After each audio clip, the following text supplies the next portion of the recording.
Hello, everybody, and welcome to Pull Focus, the cinema-based entertainment podcast where a couple of freelancers come together to talk shop. My name is Mike, and as always, I'm joined by my brother in crime, a man who knows that in some moments it's meant to be pianissimo, others, forte. A man whose musical tastes are immaculate and without question.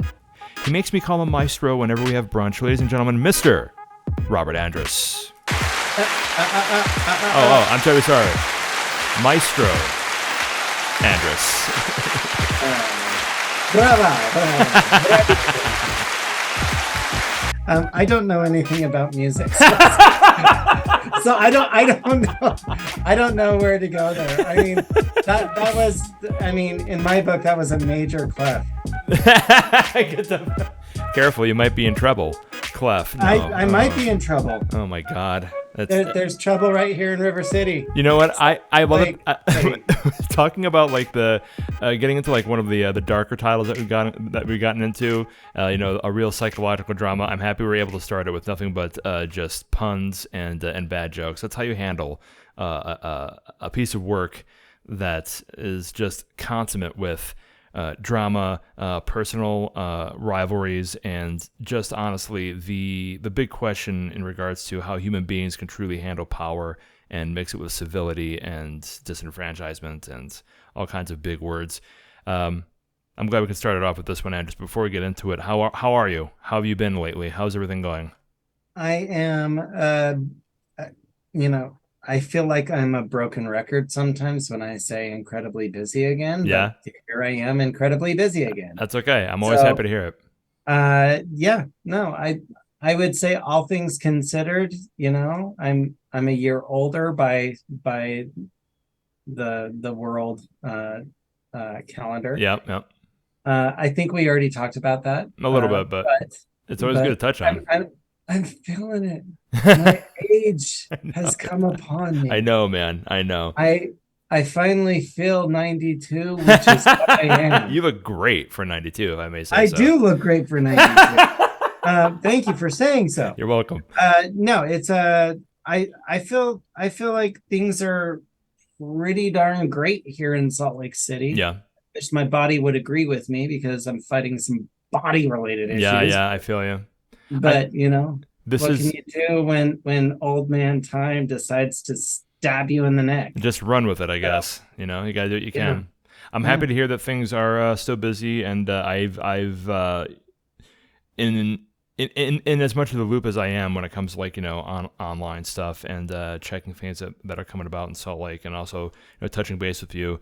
I'm glad to see that one of the big things that I've noticed is that we're getting very, very close to what was considered normal when it comes to production and set stuff and everything.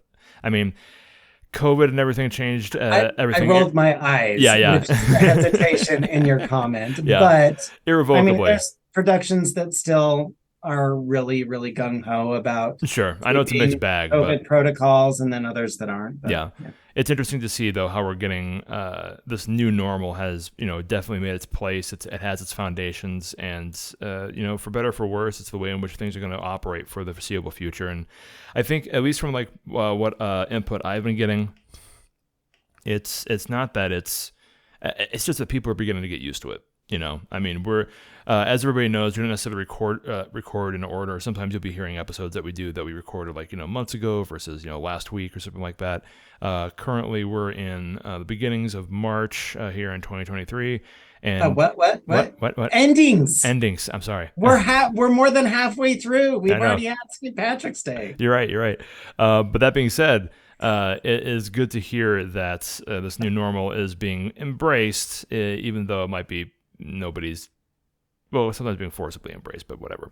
The thing is that production is up. Things are good as far as we can tell, and hopefully we're getting back to a place where we can start making predictions in regards to production schedules and things coming about. The Oscars had just passed recently, and now it's a time to look at new independent stuff and also see what the big studios are going to be bringing in for a summer blockbuster lineup coming up the next few months. It's an exciting time, and I'm looking forward to getting to it and talking about it, and also finding out why Andrus has certain opinions about certain movies and where we agree and disagree. It's going to be awesome.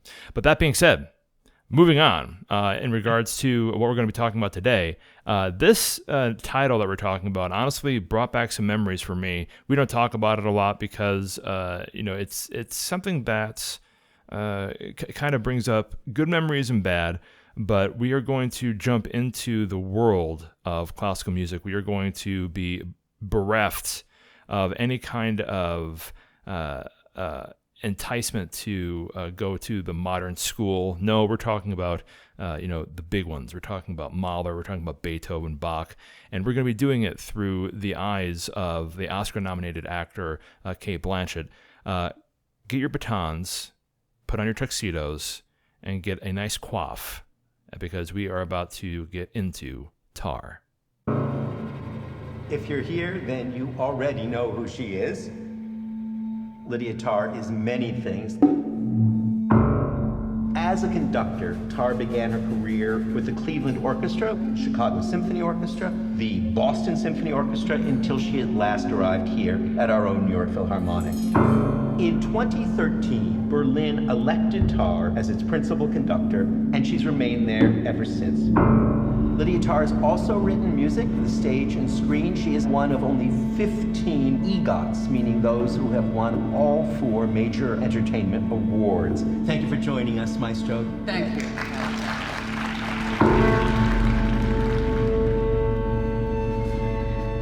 How's the writing going?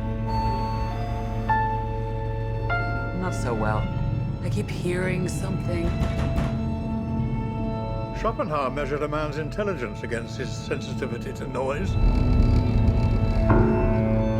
Do you ever find yourself overwhelmed by emotion? Yes. Yes, that does happen.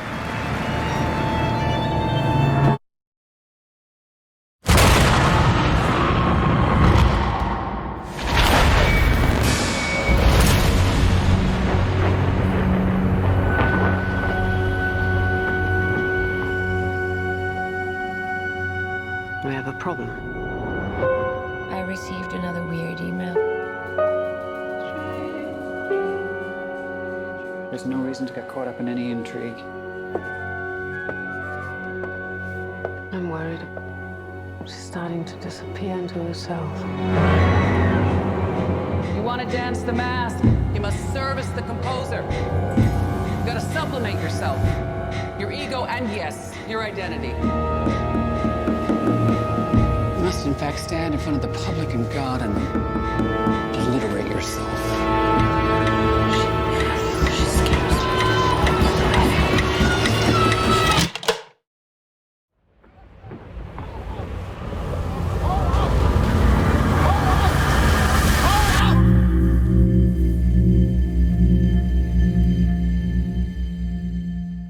And that was the trailer for Tar. So we're talking about a character study with this movie that is just channeled by an amazing actor. Andrus, we've both talked about Cate Blanchett in the past. I've talked at least in regards to the capabilities that she's had to, I think, handle all kinds of genres of film. She's been able to do drama mostly, but she's been able to take care of things like, with her voice when it comes to like cartoons and animation. She's done comedy. I don't know if she's, been able to handle horror too much, but she's been able to handle pretty much everything else. And just the way that she's able to go about, and, we're talking about Blue Jasmine, Elizabeth, the Elizabeth series, The Aviator, all of these things were... Kingdom of the Crystal Skull. Yeah. I mean, that was definitely a comedy. I had to. It was awful. Okay. Her German accent is amazing. And every time she had, the psychic, I believed it 100%. I had to. I'm sorry. Okay. It's okay. It's okay. Continue where you left off. Well, I'm just saying, I think that this is really one of these situations where I kind of got... I saw this movie, and I said to myself, well, yeah, of course she's going to get nominated. She has just this very real capability of being able to do just the same thing that a lot of Oscar-nominated, a lot of Oscar winners have the capability of doing, and it's being able to characterize things without needing a lot of action behind it. She makes use of these different points in the scenes in Tar, I think, and she is able to fit in them and just become the center of attention in these surreal ways that I really appreciate about her craft. She's been able to do a lot of things when it comes to playing huge emotional scenes where she has to cry on cue, or she has a capability of really like leaning into the camp and being the butt of all the jokes. But I think with Tar, this was a good example of her being able to just look at the human behind this character. And despite all of the narcissism and ego and everything that we will talk about, that was a point of this character's backbone and their the way in which they were able to survive in this universe been put about. Cate Blanchett has always been an excellent craftswoman, just a great actor in regards to being able to convince me, even when she even plays villains, especially of that person is still a human being. What were your initial feelings when you were coming about this? Because this is definitely a movie that we've seen before. It's very competent. I think the story and everything is masterfully done. But Blanchett is definitely the shining star in this, and it doesn't seem that's something that that's new to her. Was this? Were you kind of like me, where after the first 5 minutes, I was like, okay, I know that she's going to be able to handle this really well, and I'm going to enjoy it? Or was it a situation where you're hoping that it would take a different turn as the movie was going about? Well, I was hoping that she would finally fail in my eyes. Sure. No, not at all.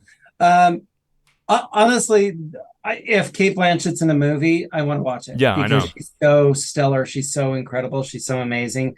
I'm sharing with you the list of times she's been nominated. Yeah, crazy. For the Oscars, and the list is impressive. It's impressive, and you see her. You know what I mean? She's exactly. not just a nominee. She's a returning nominee. She's a returning winner to the whole thing. Returning winner.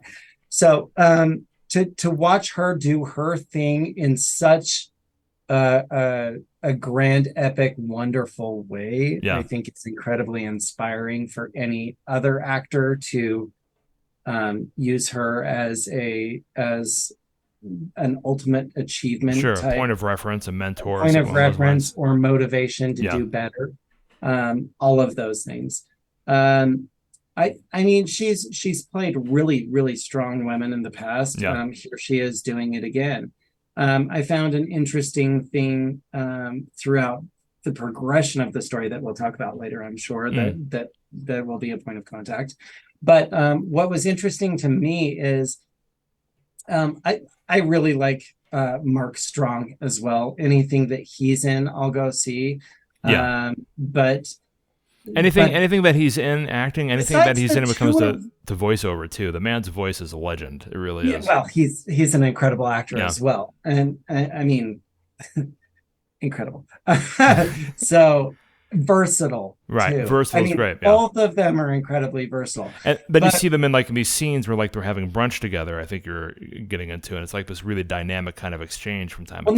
Not even to the dynamics of the movie yet. It's just as far as actors that I'm drawn to and would want to watch. Wicked. I didn't really recognize. He had a heck of a hairpiece on him. Yeah. Well, there's that. But specifically, it's also because of the way in which he encompassed the character that he was playing. In this one, Mark Strong plays Elliot Kaplan, and he's a secondary to Cate Blanchett's Lydia Tarr. He's one of these conductors that is competent and has his own accomplishments, but he'll never live up to the EGOT-winning, capable master of screen and sound, Lydia Tarr. And we can see that he wants that very much. And even though he didn't have a huge part, he did the way in which Strong was able to offer this. I'm gonna say it, he was a competent Weasley character in this, and it offered great support. Because when we think of the Weasley underhanded individual who I don't want to make Strong's a caricature of this it's something out of a Bond film or something like that. It's not. It was a realistic portrayal of jealousy and the way in which somebody still has to perform in a professional function in this world where the people who are on top have real influence, and how can you care for their opinion and still keep your own individualism, I think. Right. And for him and his perspective, waiting for somebody to have that fall from grace for him to step in. Then have his time to shine. Exactly. Is definitely relevant there. But for me, I really just enjoyed the fact that I did not know many actors in this film. And I appreciated the few that I recognized, Nina Haas. Nina Haas was a big throwback. I'm so happy that she had a chance to show her chops again in a film like this. Well, I recognized her because I've been recently catching up on the Jack Ryan series. Yeah. And she plays a pretty heavy part in at least the first season, which is where I am in my binge. Mm-hmm. Mm-hmm. So it's really nice to see her working, and that's very, very cool. Well, I think it's interesting too because I think she shares something in common with Blanchett as well, and this is something that like I look for when it comes to actors that pop up that I want to, well, that I want to give my money to, that I want to go see in the theaters, that I want to give my fandom to, that kind of thing. And it's at both she and Cate Blanchett have the capability of just this wide spectrum of characters.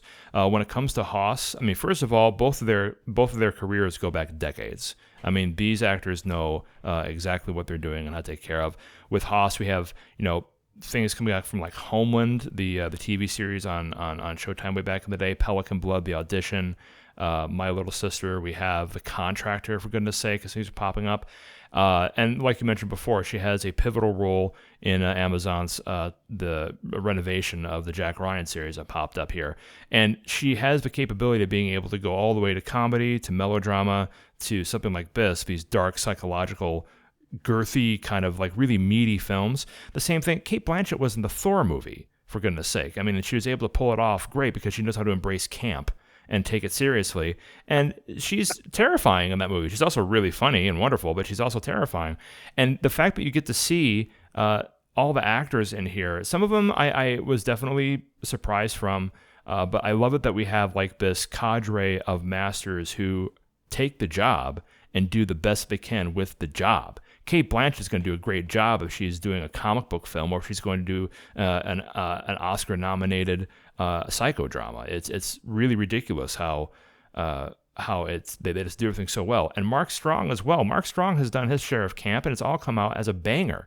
He's done amazing things when it comes to just these villains that pop up and things that have been going through recently. Everything from like Temple and Charlotte. I mean, he was in 1917, for goodness sake, and he was able to take care of things. And then he ended up like doing a stint in Cruella back in 2021 most recently. And also another person whose career has spanned decades. I love it that we have the capability of being able to look at actors and actresses who have Oscar nods that understand that, the job is a job, and I'm good enough to be the main character regardless of what my role is, in a sense.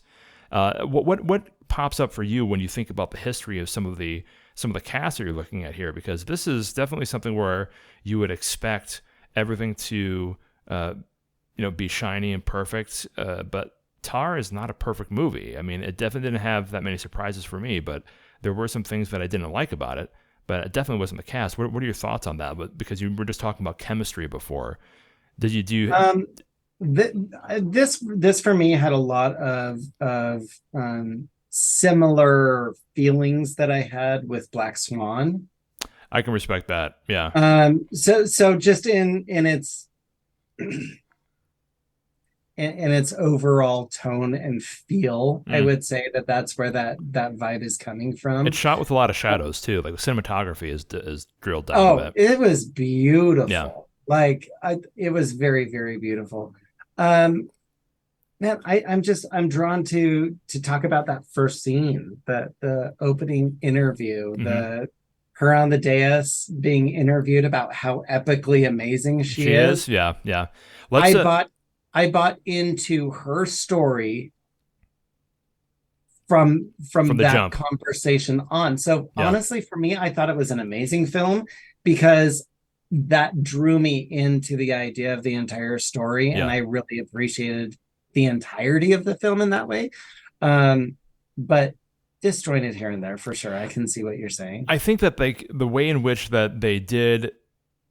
So they didn't make the quote unquote cardinal sin or whatever. It wasn't a situation where you and I had any questions about this movie. I think they definitely set up rules and they lived by those rules and they set them up beautifully. To your point, in the first scene, we have Lydia on stage getting interviewed by the New Yorker or something like this. This movie was a very NPR movie. It was definitely brought forth because that's the world. That's the world that classical musicians live in across the world. It is this. For lack of a better term, this media-based friendly, upper crust kind, for lack of a better term, kind of attitude that's put forward when it comes to art and the intrinsic values that people have when it comes to the production of these songs, symphonies that are literally hundreds of years old. And it's all about, how the conductor or it's the same thing where you have a massive amount of history, this recycled stuff that all falls on the shoulders of one person, and it's based off of the capability of that person as to whether or not then the piece, the orchestra, the community is thought of as being successful or not. And we do see that pressure popping up in this movie a lot. And Cate Blanchett does a great job of being able to physically react to some of the cues, audibly and otherwise, that are put about, where we see how Lydia is falling under the pressure because we see that even though she is a giant in the beginning of the movie, this is definitely a good example of the bigger they are, the harder they fall. Going from the synopsis of IMDb, having achieved an enviable career few could even dream of, renowned conductor-composer Lydia Tarr, the first female principal music director of the Berlin Philharmonic, is at the top of her game. As a conductor, Lydia not only orchestrates, she manipulates. As a trailblazer, the passionate virtuoso leads the way in the male-dominated classical music industry. Moreover, Lydia prepares for the release of her memoir while juggling work and family. She is also willing to take up one of her most significant challenges, a live recording of Gustav Mahler's Symphony No. 5. However, forces that even the imperious maestro can't control slowly chip away at Lydia's elaborate facade, revealing the genius's dirty secrets and the insidious, corrosive nature of power. What happens when Lydia is knocked off of her pedestal? Really good write-up in IMDb by Nick Reganis, and really kind of puts a poignant idea in regards to the summary of this entire film. This movie was brought forth kind of like, not necessarily in a 3-act structure, I think. I think we had the first two come about where we have really good portions of Cate Blanchett and the supporting cast letting the audience know what it's like to live in this world. You're only as good as, the critics say. When you are, thought to have the golden baton, you are a god on earth. And inevitably, people love to see and will work to see you fail when they see that you've done things that are inappropriate. And unfortunately, when it comes to this character, Lydia Tarr is definitely guilty of that. We see Lydia go about in the first act, and as Andrus was talking about, we were introduced to her as being a powerhouse, a EGOT winner, which we just had a conversation about, has the capability of being able to be one of the first conductors to do a full catalog of Mahler symphonies. Now, we were talking a little bit earlier about how this kind of brought back some memories for me because, again, we don't talk about it too much, but back in the day when I was just a little Mike and I was doing what I could to try to find my place in the world, right out of high school, I went into musical school. I was a violist for the Western Michigan University Orchestra for 2.5 years, doing my best to try and get good enough to become a professional violist. Didn't pan out for me, but I had a lot of good memories, made a lot of good friends, and really happy to have had that experience. But I'm telling you, Andrus, some of the characterizations that we find in this world, again, I was never a professional musician who was employed by the Berlin Philharmonic, but I am telling you, some of the characterizations that were put forth in this movie when it comes to the ego, the distance, the acceptance of Tar's word as law, and just the way people bent themselves backwards socially to try and stay in good graces, but still maintain this facade of being cultured and capable and having an ego about that, rang true for the entire film.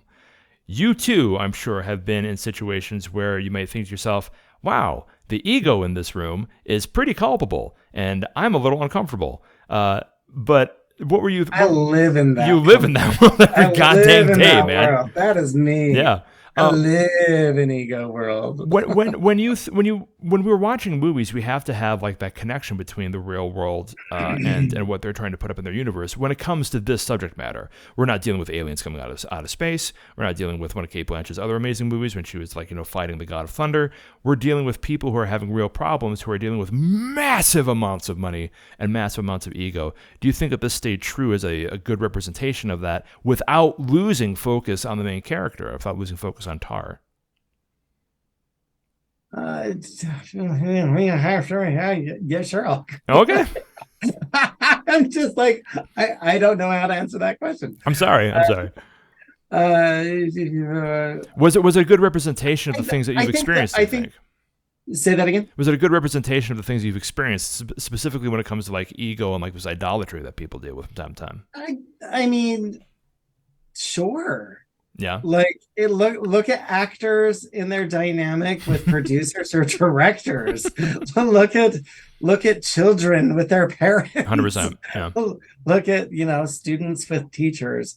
There is always going to be a power dynamic or a power dynamic, and also those who want to participate on either side of that power dynamic. Yeah. What are you going to do? You want to get your foot in the door, and these are the people that have the keys. Right. So, I mean, does it need to be as extreme? Right. Because I mean, there are some extremes. I don't know that I've ever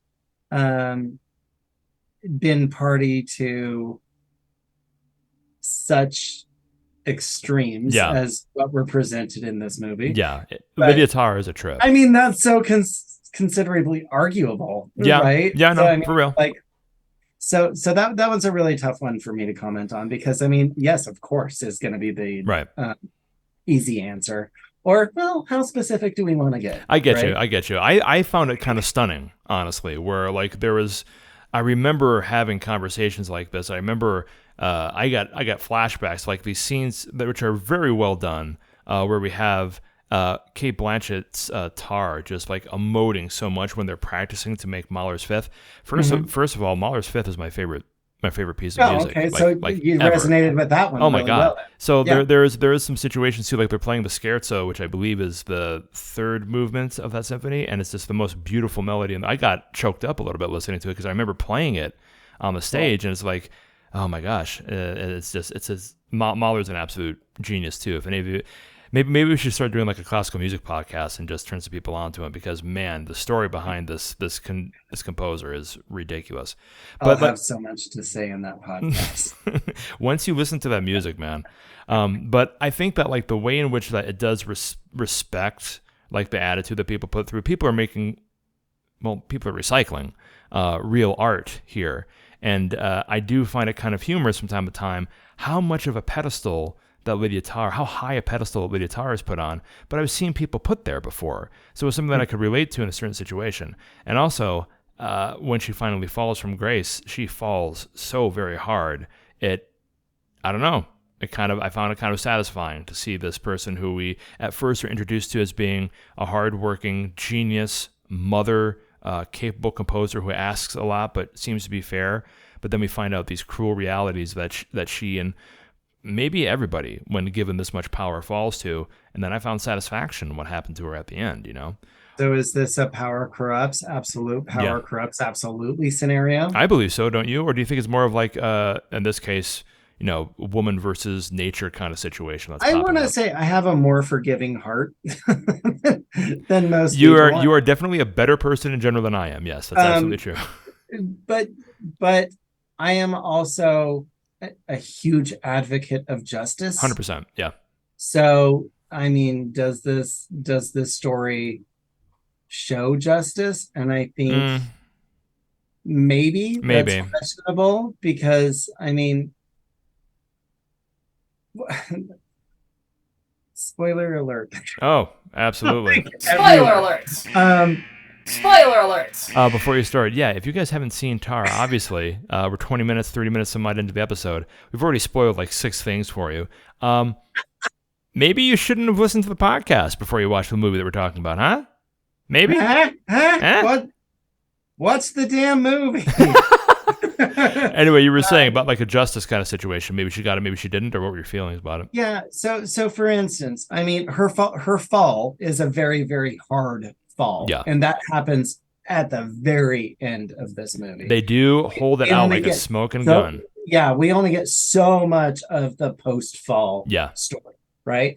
But everything leading up to it is she is not a good human being at this point in her life. No. She just is not. What's interesting to me is how they were able to how they were able to set up that she feels justified in having that opinion. You know? Right. So I mean, there were some really fun scenes that I can call out. Yeah, go for it, please. Fun and playful and all of the things that are, and I will. I'll mention them in just a moment. But for the most part, I just felt like she's a horrible human being at this stage in her life, because she is absolutely using all of the power that she has in order to manipulate and corrupt and get everything that she needs or wants out of the people that surround her. She manipulates everybody. It's a really egregious abuse of power. 100%. The fun scenes that come out of that is when she goes up to the little girl that's bullying her daughter in the movie. And confronts that 8-year-old, 6-year-old, whatever it is.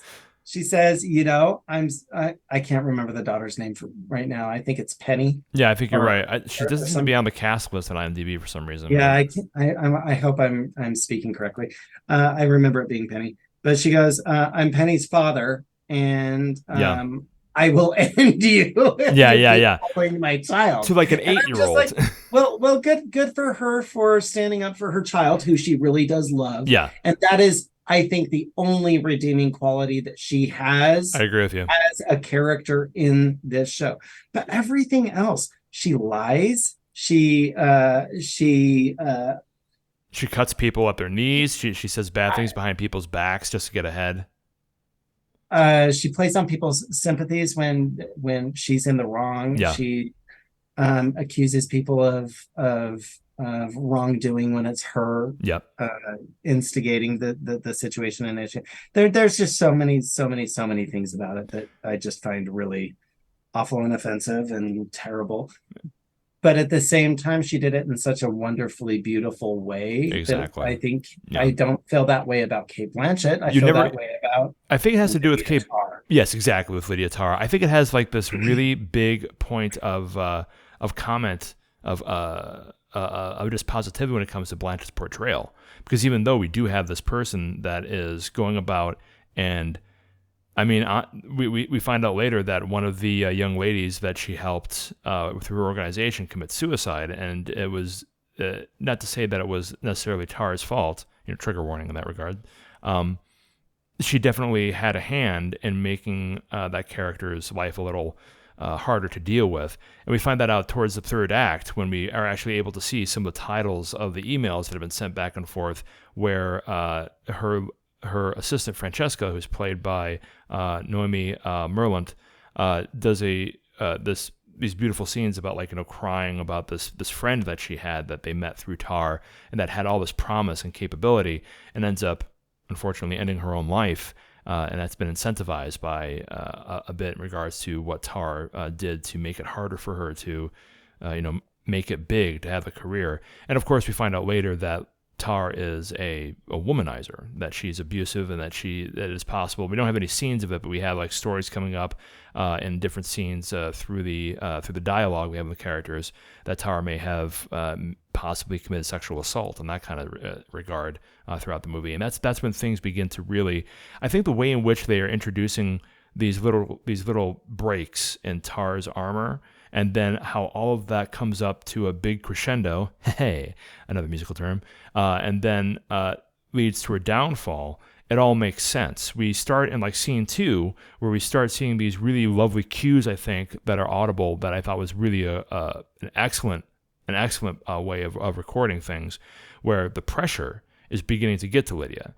She has these things that she has to take care of. She has a daughter to take care of. She has to go travel between 2 different countries back and forth to handle the release of her memoir and also the release of the Mahler Symphony being recorded.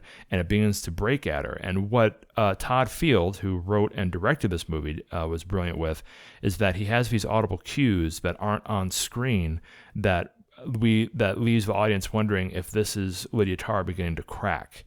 She begins to see things. She begins to have these nightmares that pop in. Every once in a while, she will have these episodes where she hears women screaming, and we don't know if it's actually really happening because of the way that it's shot and the way it's recorded, or if it's actually happening in her head. I loved the scenes in the second going into the third act where she is just spiraling and focused on, like, you know, the sound of water dripping or the sound of medical equipment that her neighbor in Germany has set up because her neighbor's mother is unfortunately passing away, and they set up hospice and that kind of stuff in the apartment. I love the way in which Blanchett and Field work together to show that we don't see it in a full culmination, because, again, once we see Tar fall from grace, there's like a 20-minute end of the film where we see where she ended up, but we never see her go mad. But I don't think that Lydia Tar holds on to her sanity. I honestly don't. And it's not in the movie, but it's in my opinion that she actually falls from grace, and that she falls from the stress of what's happening as well. What were some of your initial kind of thoughts when you began to see some of these things begin to come into place? Were you able to predict that it end up being this culmination of abuse and destructive power that would end up being her downfall, or do you think it might have had like a happy ending? Maybe she would have gotten away with it or something like that. What were you thinking? Because you're much better. It was a happy ending. We got to talk about the ending. It was not a happy ending. I know it was not a happy ending, but like that's what I was like. Sometimes we have these characters in movies where it's like, you know, we're really going to actually lean hard into the power fantasy, and by doing that, showing the hypocrisy of the system, you know, like the system is actually the real bad the real bad guy in here that has a supporting network in regards to that. But what were your feelings like when it came to like not being able to predict what was going to happen next, or was it something where it was, you know, pretty easy for you to see? I would say I brought up comparison to Black Swan. I would say Black Swan was definitely about somebody. It's a great point of comparison. Losing their mind, right? I would say that one is the mental health side of what this just cracking under the pressure. Whereas for Tar, for me, was a fall from grace. I don't think. I will say they set it up to be this mental health break. Yeah. But I don't feel like that's what the result is that I got, because she was still very much put together. She has a breakdown at the end, which I thought was a lovely way to show she does have a sliver of humanity left in her at the end. I never thought that she was a monster in this movie. She's just a bad human being, you know? Just a terrible person. Yeah. But she does have her humanity. And she is able to move beyond where that fall from grace left her. So for me, I don't see it as a mental health issue. I see it as a fall from grace or a loss of power. And I feel like her trajectory was going to rebuild to maybe perhaps go onto another scale or something. Attack of what she wanted to do with her career. So I know what you're talking about, and I do feel like there were some psychological issues going through it. Yeah. But I think mostly it's ego-oriented rather than mental health oriented. I think that having her, the only thing that really, not the only thing, but one of the other parts of this character that really got me interested was how Cate Blanchett was able to play with the fear. The way in which when Tara doesn't know what's happening, but she knows something strange is happening. And also ultimately when she comes to realize that it's over, Cate Blanchett, like there's the scene in the third act where we go through and like, well, first of all, earlier in the second act, like Tara does a class at Juilliard's. And part of this movie is really about how Lydia Tar is a traditionalist, even though she does, how can I put this? I will say I love that Juilliard scene for it's so such many a good reasons. Absolutely. Let's talk about that scene for a bit. That was such a beautifully done, well put together scene, because I found value in every aspect of it that I could put my shoes in. So she's a traditionalist in the way Lydia Tar is a traditionalist in the way in which, you know, people have to work hard, whatever that might mean for you, hold on to their feelings and keep moving. And what happens is that she runs into Max, a student there that is played by Zethflin de Smithneist. And he does a really good job of playing this individual who is interested in seeing what Tar has to say. He's a composer as well, but he's a student at Juilliard's. And they really lay heavy into this whole, you know, for lack of a better term, this whole woke attitude that apparently students in Juilliard have nowadays as a moral Well, I would reflection. say it's generational. Generational? I mean, yeah, I can I respect would that. say it's generation and circumstantial for what we've had to go through over the last several years. 100%. But he gets called out on it, but Tar does not do it appropriately. She goes about and she does say some things that come up, and Max takes it personally. But Max talks about how he doesn't want to be, specifically he talks about how he doesn't want to do music or study music that was written by, for lack of a better term, like cisgendered misogynist white men. And, honestly, if there's certain dreams and goals that people have, I'm not going to be one to tell them no. But Lydia Tarr takes issue with that because she has such an immense amount of respect for Beethoven, for Bach, for Mahler, well, not necessarily for the human beings, but for the music, for the they music and the crafted. movement. Absolutely, Right. I think you're absolutely right. So I think that's the really important distinction for what the whole idea behind this conversation is. 100%. It's not about people at all. Not at all. The only person Tar cares about besides her daughter is herself. That's it. And when she goes about and then she just lambasts this student, of course, it's being recorded, and that comes up later in the movie and is used to, kind of like throw some shade at her and make her canceled primarily. And it works. It is pulled forward in the scene that we see in the third act right before her downfall. And it's this beautifully shot scene in this dark room where it's just Cate Blanchett against the board of the Berlin Philharmonic. And when we are initially provided information about like why she's there to talk with them, they bring up the video that was put on TikTok or Twitter or whatever. And she says, this thing was edited and so on and so forth. And it was. This is water under the bridge. It'll go away or something like that. I'm paraphrasing. But then they stop and they say, if the video was the only thing, then we wouldn't be having this conversation. And that's when the emails are introduced. That's when the sexual abuse allegedly is introduced. That's when the manipulation and everything is put into play. And ultimately, Lydia Tarr falls from grace after having an illustrious career, but she jumps off the ledge. In the final scene that we see here working with the Berlin Philharmonic, we see this great, I have never seen Cate Blanchett kick the crap out of a character before as much as she did with Mark Strong. And I got to hand it to Mark Strong for taking, some of those hits look real, man. I know they weren't, but that gentleman took those. Well, she may be method. She may be method. Who knows?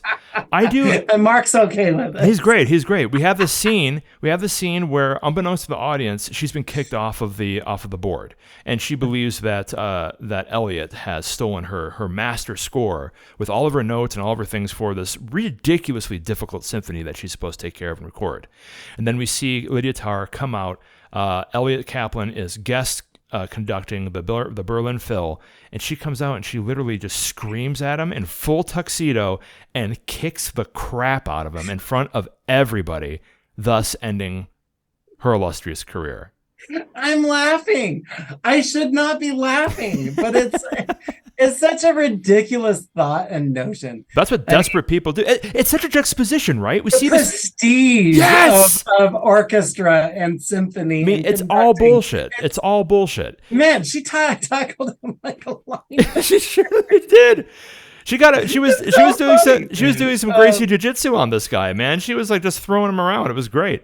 The replay in my head is epic right now. It's amazing. Okay. The juxtaposition that we have of this character from being this finely groomed, capable person who gets their suits handmade by a master suit maker in Berlin to this, somebody who is fighting in a Ben & Jerry's parking lot or something like that over a piece of paper was awesome. And that's really a wonderful way, I think, and a great choice by Field to just have like this actual fall come through violence. And I loved it. I thought it was great because at that point, oh, wow.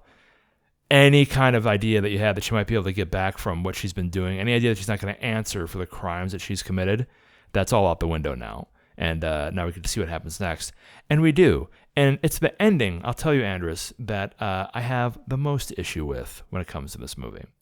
After we find out that Lydia Tarr is no longer welcomed in the, along the masses of high society and the lovers of classical music and the legends therein, we find out that she has gotten a gig after going through some P&R and being able to reclaim some dignity, she gets a gig in the Philippines. And we see these beautiful scenes of this conductor working with music at these outdoor restaurants, just slumming it, just doing what she has to still work hard for the art, for the music, for the remnants of her self-respect. And she goes into these serious conversations with these orchestras in the Philippines, and she talks about these big ideas. What is it that you think the composer wanted? It's our job to bring their vision into the real world. And she does so with a score to World of Warcraft. We see the last scene of Tar coming about with her holding up her baton and these leveled screens coming down, and the playback starts. And it's a playback for a video game. The camera takes a wide angle out, and we see everybody is dressed up in these San Diego Comic-Con cosplay costumes to be their favorite characters that they see in the video games. We are seeing Lydia Tarr conduct the Philippine Philharmonic, or something along those lines, play the original soundtrack to God of War, or something like that. And I want to tell you very specifically, I have issue with that ending. And I'll tell you why. To your point, she has not fallen as far as she should have. She pushed a woman to suicide. She did. She committed sexual assault on people. She used her power dynamic in that way. She lied, she cheated, she stole, she did all this. And she still has a career. In her eyes, though, I can tell that the character hates herself and hates this job because all she's doing now is playing music from video games for people at Comic-Con. Some of the most prestigious composers that I am a huge fan of made video game soundtracks, and I take 100% issue with the idea that anybody... I was honestly angry at this ending, where Todd Field thinks that the biggest shame that this person can have is being a conductor for an orchestra doing an original soundtrack for video games. Okay. It ruined the movie. Okay. It ruined it. Get the hell out of here. Okay. Slow your roll. I'm a fan of video game scores as well, and I didn't even think of that. Dude, it bothered the living hell out of me. It really did. I'm sure it did. This woman should be in jail, first off. Well, sure. But I mean, isn't she? Oh, God, how dare you? No! No. Do you know, I would sell all of my stuff right now. I would sell my house if I could guarantee a career in the Philippines conducting OSTs for video games. It would be awesome. So there's a related news section on IMDb at the very bottom that I'm scrolling through, and it said, is the Tar ending about divine punishment or reclamation? That's such a crazy concept. So I love the fact that we're talking about that. Yeah, absolutely. Literally read that, and then we were talking about it. So for me, it's... Well, I mean, I already presented the idea that I think it's you hit the nail right on that. Her rebuild from a fall from grace. Yeah. And I think it's a stepping stone. I don't think it's like the divine punishment. No, divine punishment is she is tortured for all time. Yeah. The rest of her life. And maybe she is by taking this job. Who knows? But as far as the reclamation, what is the worst possible thing that you could do to her and still let her have her career? Yeah. It's that. You're right. I understand. It's either that or story time for like children's books, but she might actually enjoy that because of her daughter. I just don't like it how, first of all, I'm sure that Todd Field was like, hey, exactly what you're saying.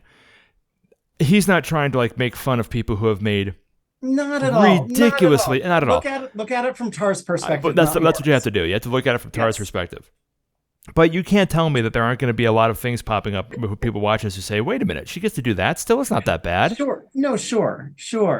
But I also feel like there's a little bit of redemption when she goes in for a legitimate massage and finds out that she's at a boudoir, at a Bordeaux, at a brothel, where she has to choose her own attendant. Yeah.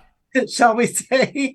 And very uncomfortable. That's actually in that scene, and her disgust. 100%. We don't know if she followed through with it or not, and that's what I like about that scene. Is we see her with the option to select, and then we see her on the street throwing up. Feeling that that either disgust or self-loathing or whatever she's feeling in that moment. It's open to interpretation. I think that's the way in which, I mean, Field has done this before. I think that like when you and I talk about the cardinal sin, where we're talking about like, you know, don't leave us with any questions. Make rules and stick with them in the world that you're going through. I think that question's necessary for the way to end the story. Absolutely. So I think that's a beautiful way to end this horrible character's story. There's ways in which like you can go about and do there are ways in which you can have questions that are open to the audience, which they then have to force to answer for themselves. And this is how you do that. What the difference between doing that right and doing that wrong is that it's going to, not having the answer provided to you through exposition or through action or something like that, is going to open up your opinion about a particular character or a particular thing that happened in the movie. It isn't going to be something that is going to be like a hinge pin for the action or for the narrative. Right. You know, you can't, if you want to have like a smaller watered down version of that where you're thinking, well, why is she puking? Because she's sick about the whole situation or because she actually did that and she feels guilty. Those are great complicated questions to have about the character. Right. But where we see that done wrong is when we have like huge plot points completely omitted, like why is this character still alive? How do they defuse the bomb? So on and so forth, to make it really simple, obviously, that the action, the exposition, or whatever the story doesn't answer. That's what is the cardinal sin. You can't do that in a movie and still be expected for people to enjoy it that much, because then people have to fill in the gaps, and that can be a pain in the neck to do, and just lowers personally for me, just lowers my enjoyment for the film.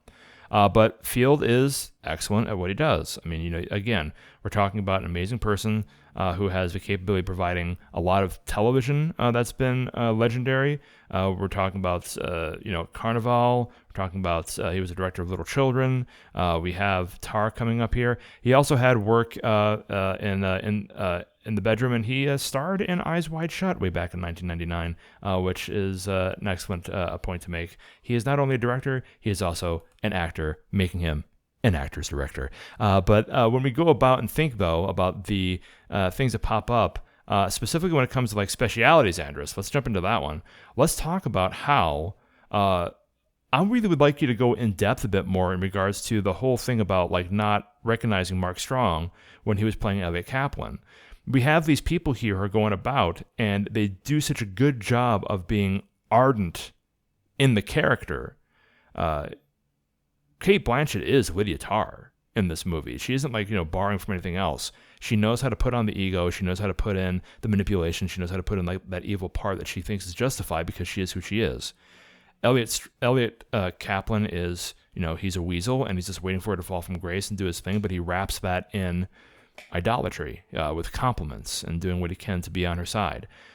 We have, let me think about who played Sebastian, or was it? Let me think. Oh, actually, no. We have Miss Merlant, who is playing Francesca Lentini, who is loving and adoring until she finds out about the suicide of one of Lydia's protege, and then a complete turnaround and his betrayal, and ends up being really laying into that surreal kind of quiet hatred that pops in around to the beginning of the third act. Is this movie the same movie with different actors, and was it necessary for them to jump both feet into what these characters were representing? The ego, the resentment, the betrayal. Would this be a different movie if they didn't go so hard in the paint for these characters as they did? I don't see any other actors in this one. This one's a really hard one for me to substitute an actor in any moment in there, because again, I was so fully immersed from that first it does drag you in, man. It really does. Directly into this fictional world that is very similar to our world. And honestly, no, because I think the international side of it, could you replace any actor with any of the roles? Maybe, and you still get what it is. But I mean, obviously this was nominated for Best Picture and Best Actor awards. Yeah. So No, not really. I mean, the supporting cast was phenomenal. I Yeah. believed every single person in every single scene. So I don't know that I could say replacing somebody would make it equally as strong. So I'd like to like something that popped up for me when it came to Blanchett's performance, and this was also really leaned into because of the wardrobe that she chose and like the way in which she was able to put through mannerisms and that kind of thing. the gender identity. Exactly. Yeah, I knew you would talk about that. I loved it that Lydia introduced herself as her daughter's father. I Right. thought it was. I thought it was. mentioned that earlier, and I found that to be quite interesting because I took German way back in the day, and Nice. I heard it first, and then I read it, and I'm like, she said, "Dad, that's funny." Yeah. So, but I mean, even the way that she's tailored and how she's dressed, the entire show, she identifies as male. Yeah. Or masculine, or See, that's the thing. however we want to label that. Earlier, and if this movie was made like in the 1990s instead of the 20s, the 2020s here, there'd be a man playing this part, regardless. And I think I don't know about that. You don't think so?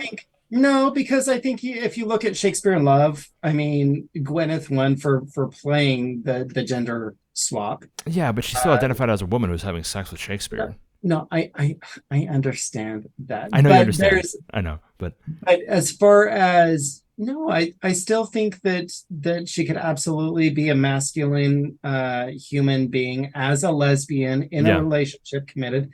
I mean, go back till the beginning of time and see it. I think it's more of a topic now.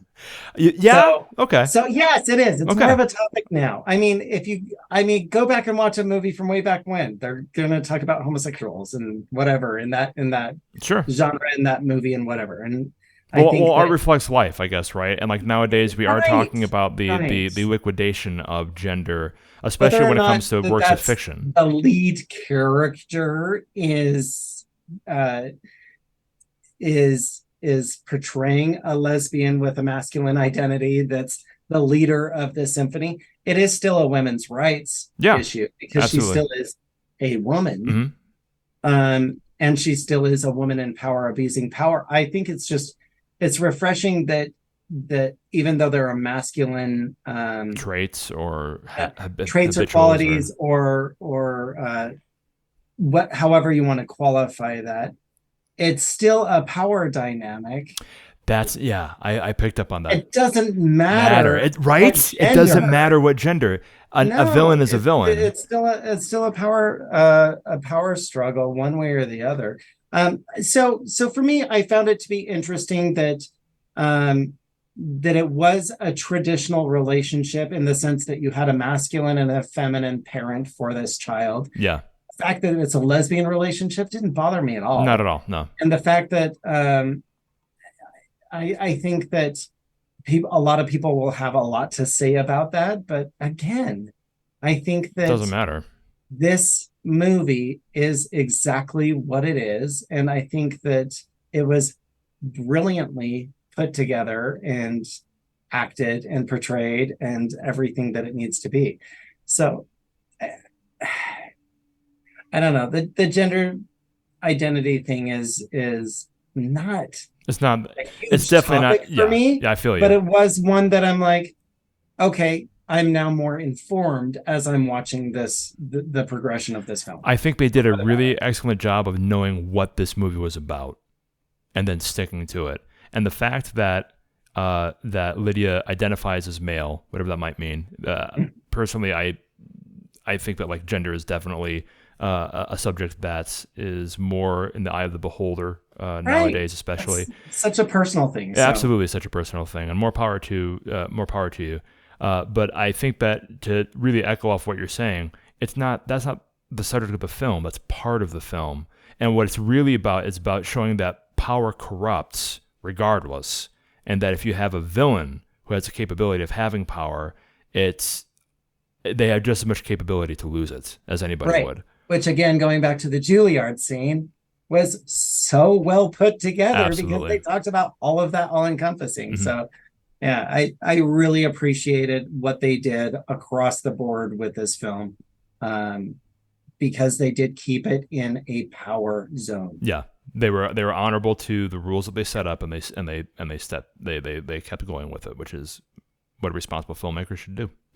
I think from an audio perspective, this movie was immaculate. I really do. I mean it. Like these simple techniques. Oh, you would know based on what you heard, right? Yeah. First off, oh my God, if you have not listened to Mahler's, man, it's such a beautiful piece of music. Just all the movements are perfect. It is a piece of music. I believe it's in 5 movements actually, which is interesting. Maybe it's only 4 movements. I'm not sure, but it is his 5th symphony. I believe it's in C sharp minor. I could be wrong. Please don't kill me for that. It's been a long time since I've seen. Look it up right. I know it's been literally decades since I've seen the sheet music.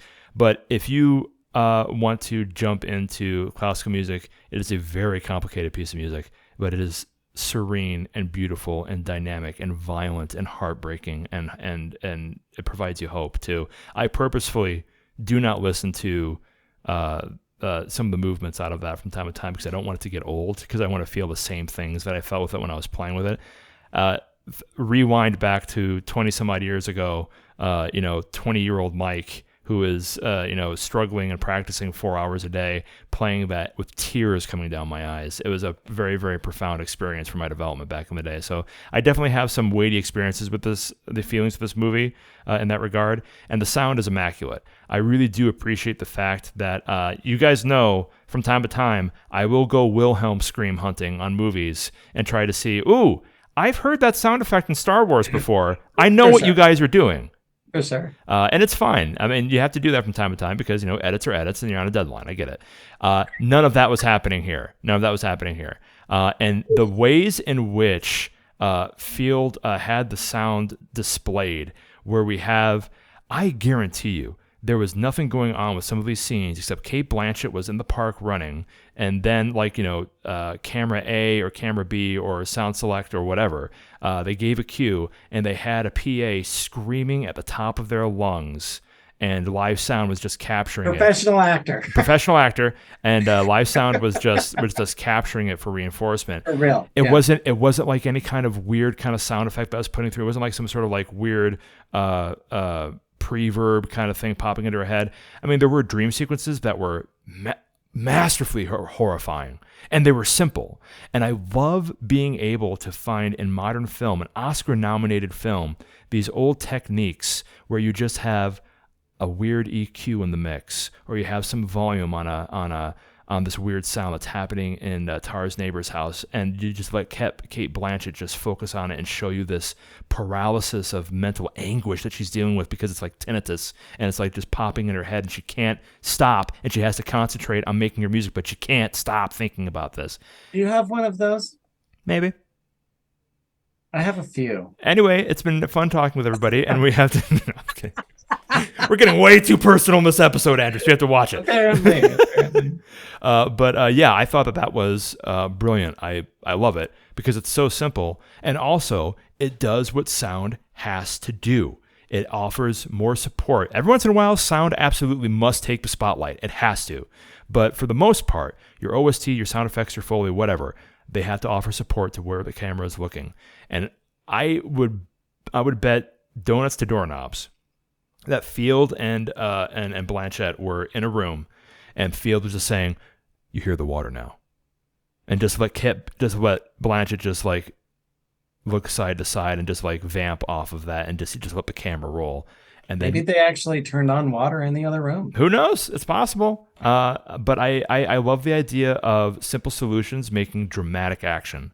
And I just that happens in sound more than anywhere else, I think, and it just makes me very happy to see that in a film that's gotten so many eyes on it, and just really competent acting and capability. And the mix was great. I was listening to it. I don't have a big sound system at home, but I have a very expensive pair of headphones and a wonderful audio board to listen to things through. And it was just, this is something in which another one that we can chart up for if you want to learn some cool things about sound and music and movies. This is the place to do it. Also, I mean, I don't know if it was a mixed track or whatever, but if they were using the live recording in the scene in the with the symphony and everything, whew, oh man, that place is, whoever was taking care of the the dailies on that one. They made full use of the acoustics in that place, and they did not waste a drop of bit rate on that whatsoever. So I'm very happy to have heard that. The scene's very dynamic. You can hear everybody play. It's very cool. It brought back a lot of good and a lot of bad, but a lot of good memories when it came to watching this movie. But the movie's over, and unfortunately, everybody shows this episode. I really do appreciate the fact that you gave us some time to listen to us talk about it. Let us know what you think. Were you able to watch Tar? I certainly hope so, because if you didn't, we spoiled it for you. But if you're able to watch it, what do you think? Were we right? Were we wrong? Do you agree with what we're talking about when it comes to diatribes of power and ego? Or are Andrus and I just, enthralled with our own voices, the sound of our own voices? You let us know. Yes. Just keeping in mind, we may be wrong, but it's your job to tell us. Andrus, as always, thank you so very much again for coming out and talking to me about this. I'm so happy to, just be able to have these conversations with you. And I certainly hope that what's looking like a very, very busy year ends up to be a very fun year for both of us. And we'll see. We'll see. I wish you the best. I'm very happy to have you here. Thanks again, as always, man. I appreciate it. Thank you. To everybody else out there, again, thanks a lot for giving us your time. Let us know what you think. Go ahead and email us, pullfocuspod@gmail.com. Like and subscribe on YouTube. Follow us on SoundCloud. And, do you. Listen to some music. Relax. And be good to each other. Talk to you again soon. Bye.